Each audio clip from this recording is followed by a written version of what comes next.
These questions and these thoughts are coming from a mindset which has grown in organized religions.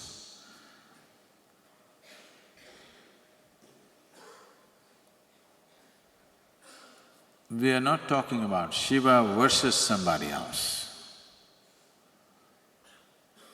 Because that you refer to as Shiva includes all these things that you're talking about.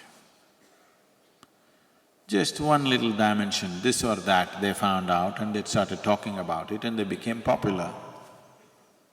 I'm not trying to belittle them, they're all wonderful human beings who've done great service to humanity. But I'm saying, in terms of perception, there hasn't been another being like him.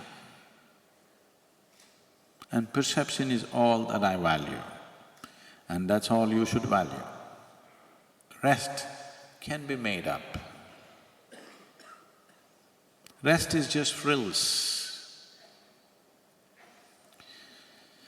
So you're talking about Zen. What greater master of Zen than Shiva himself? That somebody comes, his own son, he doesn't get the point. You heard of Guiti, the Zen master? Guiti always did this. He'll be talking.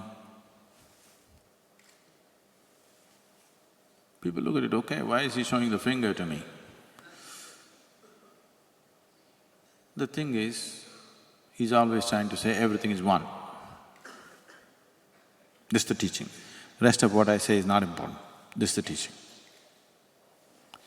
So there was a little boy, because in these Buddhist monasteries, Zen monasteries, little boys become monks, 4, 5-year-olds. So the little boy who's growing up in the monastery, he saw Guiti and, the boy takes to him. So this boy is going about. If anybody says anything, so Guiti watched this. He waited for him to become 16. One day he called the boy and he did this. The boy instinctively, because he's been doing it all over the place, he also did this. He took out a knife and chopped off his finger. And they say he attained. He suddenly saw the point, that it's not about one, it's about nothing.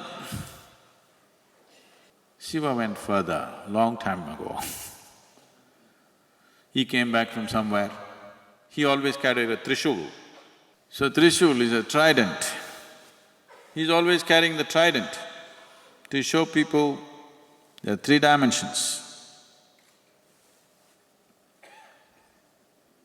Yourself, your way of being, what you know and what you do not know. And what you do not know rules, not what you know. So one day he came back after a long break. He's not seen this boy, his son. Now he's 10, 11 years of age. When Shiva came, this boy is carrying a little trident. With that he tries to stop him. He looked at him and took off his head, not his trident.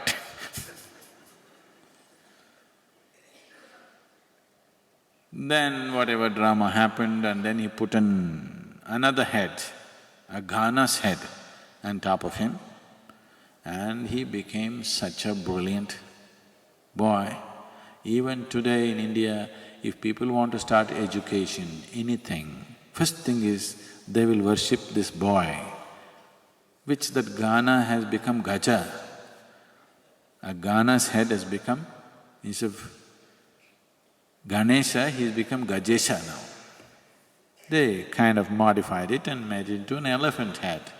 But he became the very embodiment of intelligence and brilliance. They said there was nothing that he did not know. So that's the first act of Zen. So anything anything that you can talk of the world, talk in the world, nothing is left out of his life. He's so complex and so complete. And he did not have a teaching, he only had methods, that's the most important thing. Others have teachings. How many fingers can you cut? A method like this, can you employ? Can you go about employing this Goethe's method of cutting a finger? One boy's finger you caught and he got it. If you cut many fingers, you'll only have crippled people. Nothing would have happened. So, there is no teaching from Shiva, only methods. And the methods are 100% scientific in nature. He gave 108 ways and added another 6 and said 112 ways. 112 ways because there are 114 chakras in the body, 2 of them reside outside the physical body. He said, that realm is only for those who are beyond. For human beings, there are only 112 ways. And he showed clear methods as to how you can exploit these 112 dimensions of how this life is made. And each one, how you can… through each one of them you can realize. It's a beautiful story. When he was expounding the mechanics of life with the 7 sages, he had one witness. And that witness is not like Ananda Tirtha, she is Parvati. She's already realized. He taught her or he made her realize in a very intimate manner. But when the 7 sages sat, he went into a completely different dimension of exploration. So it was interesting for her. Something that happened to her so simply is such a complex process.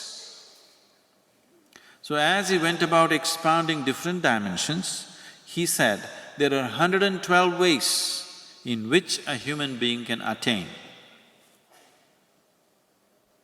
She being a woman, she being realized, and above all, she being the wife. She said, why only 112? There must be more ways. He was looking at the mechanics of life, exploring things. He's not giving a teaching, he's not giving a philosophy. As he was exploring, he saw this as a disturbance. He waved it aside. He said, there are only 112. Because you are going through something and somebody makes a comment which is a personal comment, a whimsical comment. There are only 112. She says, I will find more. He said, you go and find. Then she went. She's already realized, she's trying to explore different ways to find it. After, they say, many years of sadhana, she came back. He was still talking to the Saptarishis or the 7 sages. She being his wife, she can come and sit beside him. But she came and sat 1 step below. She did not want the sages to know, but she wanted him to know that she's failed. She just came and sat 1 step below to indicate that whatever challenge she threw, she's failed. So she did not want others to know, but she wanted him to know. So there are 112 different ways. What Shiva is talking is mechanics of life, no philosophy, no teaching, no social relevance, simply science. Social relevance we add just to make it… rounding it off, otherwise it's too scientific. From this science, individual masters make technology out of it. He did not give technology, he just gave the science of it. The technologies that you are enjoying today, either in the form of a smartphone or a computer or some other gadget that you're using, there is a science behind it. That science is not relevant to you. You are only using the technology. But if somebody had not grasped the science, you would not have the technology. The algorithms that go into the making of a simple software is very complex. Sometimes you got your email in a coded form, did you see? You can't figure out, is this what I typed? It is all kinds of gibberish. But for somebody else it makes sense. Because of that, it is going. Now, here we are just using sound waves. If I speak, these amplifiers are just amplifying the sound that I create and it's traveling as sound waves. But suppose I spoke to you on a phone, then what I speak is not going as sound waves, it's becoming electromagnetic waves, going there and reconverting themselves. So when it's traveling from here, you speak on a cell phone, it's traveling from here to Bangalore, it is not going as sound waves, it's become something else.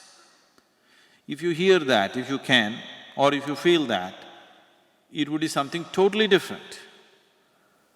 But some other instrument once again converts it into sound waves the way you can understand.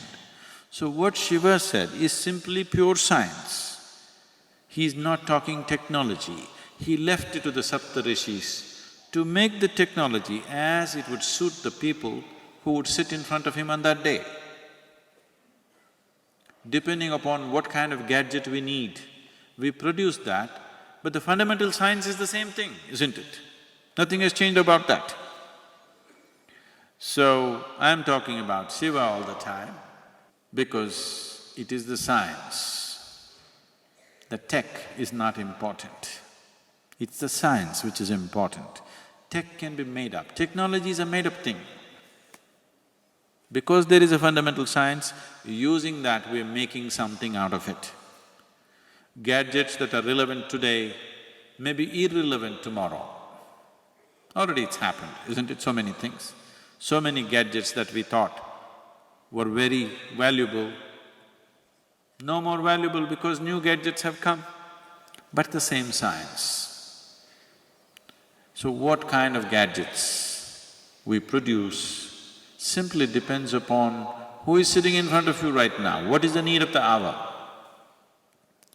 So in this context, there is a very, very, very big difference between what you refer to as the Adiyogi and all the other names that you're mentioning. They are all technology people. They grasped one aspect of it and they made a certain technology for people who are sitting in front of them at that moment. It worked for the people, so that's all that matters at that moment. But we are looking at Adiyogi as the fundamental science. It's important at a time like this. At a time like this when humanity is in the kind of state that it is for various reasons, it's important, the essential science of it is strengthened.